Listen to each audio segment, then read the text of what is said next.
to do a video on how to set up your inkle loom, which was requested by one of my friends. And so, in order to start, you're going to need some string heddles. I prefer cotton because it doesn't stretch as much as the wool does, and it doesn't wear down as easily as silk does. You should have them be all about the same length. It doesn't really matter how long they are, as long as they're not too long. I always just tie around these 3 posts on my loom and try to keep them all as close to the same as you can. For the purposes of the demonstration, I went ahead and cut some lengths, but I'll also show you how to do it a little faster and a little easier after we kind of get all the steps down. So, the first thing we're going to do is tie on one end of the post. Just use a slip knot because it's going to have to come out probably. If you don't know how to do a slip knot, I'm pretty sure you can find that on YouTube. So, we're going to do the first one. You should always start and end the same. It doesn't matter whether you start with a heddle or without a heddle, as long as you end the same way. So the first one we're going to do is going to be without the heddle.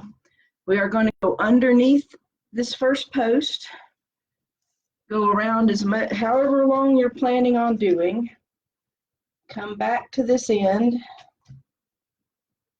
and tie it off.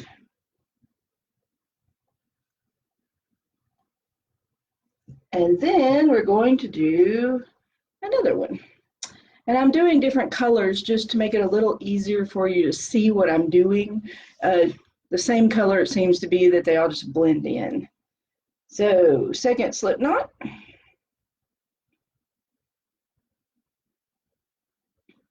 And of course I can normally tie knots really easily, but because I'm trying to record this, I can't seem to function.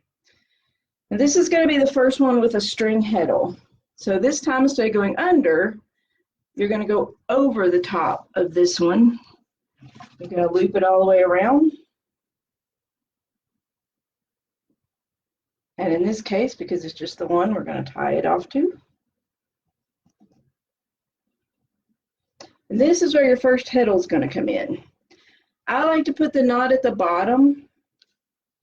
You're going to just take your heddle, you're going to loop it over the top of the string, and then you're going to put it around this post. Now every inkle loom is a little different. You're going to have to kind of look and see where your inkle loom specifically wants you to put the heddles, but they're all going to have a little post that seems to kind of be in a weird spot, and that's what it's for. So that's going to go there. And now we're going to do a second one underneath, around. And I always use slip knots because you just never know whether or not you're going to want to untie it, retie it, tighten it, loosen it. It's just simpler than fighting with it later. So same thing, we did the same thing with this yellow string as we do with the first string. You go under, loop all the way around. Now we're going to do a second one with a heddle. We're going to go over and around, tie it off.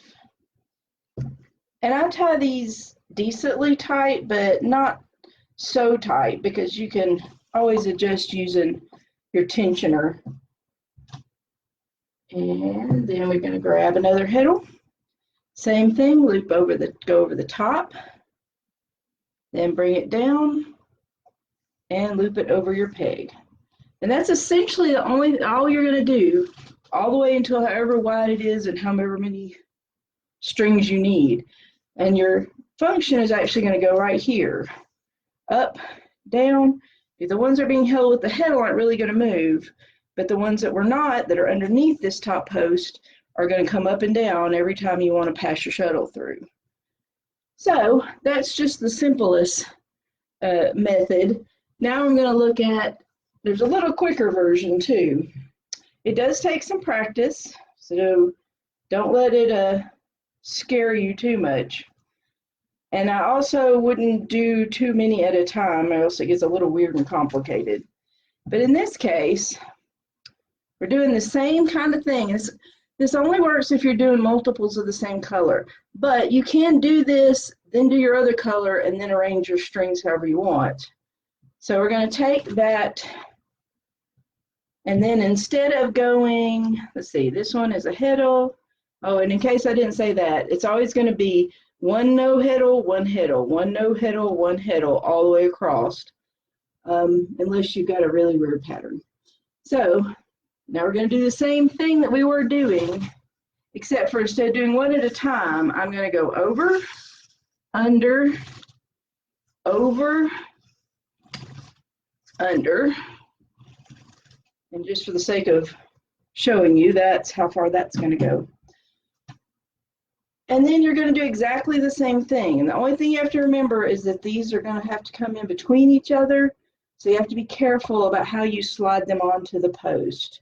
So same thing, you take the one that's over the post, slide a heddle on it. There's one under the post. We're going to leave it alone. Here's another one over the post. We're going to put a heddle and bring it down and loop it over. And that is essentially a much faster way of doing the same thing. And like I said, if I wanted to put another color in, I could still do that. It would just involve kind of layering it on top and then adjusting the strings however I wanted them. But I'm not going to get into that unless somebody who kind of has this under control would like to know. So I'm watching the comments. If anybody has any questions, I will try to answer them.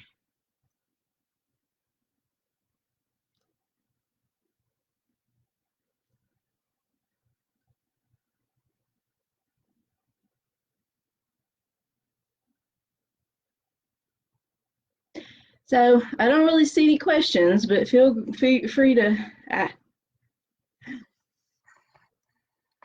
So my strings are just typically the same crochet cotton that I use to do practice things or squires belts or things like that, because they're just going to tear them up anyway. And I'll just use whatever color I have handy, though most of them tend to be white or a pale yellow, just because they stand out against my strings, so I can kind of keep up with what string is doing what. And all I usually do is take these three, go around, tie it off, cut it, make another.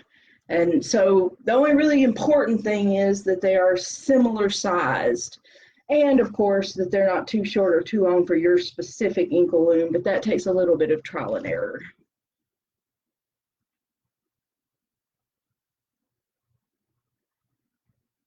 Any other questions? Anybody got any thoughts? If this works, I can also maybe tomorrow show you how to do tablet weaving, warping, if anybody would like to know. I can also teach you how to lucette. And while I'm a terrible knitter, I can at least show you the basics. If nobody else has any questions, I'm going to go ahead and sign off. I will save this in case anybody does have questions. I believe there's some way that people can access this later. So if you think of anything you would like to know, okay, Mel, I will do tablet weaving probably tomorrow after work, which will be sometime after 4. Otherwise, thanks everybody who dropped in, and I will see if I can figure out a way to keep this posted in case anybody has any questions. Thanks everybody that stopped by. I'll see you soon.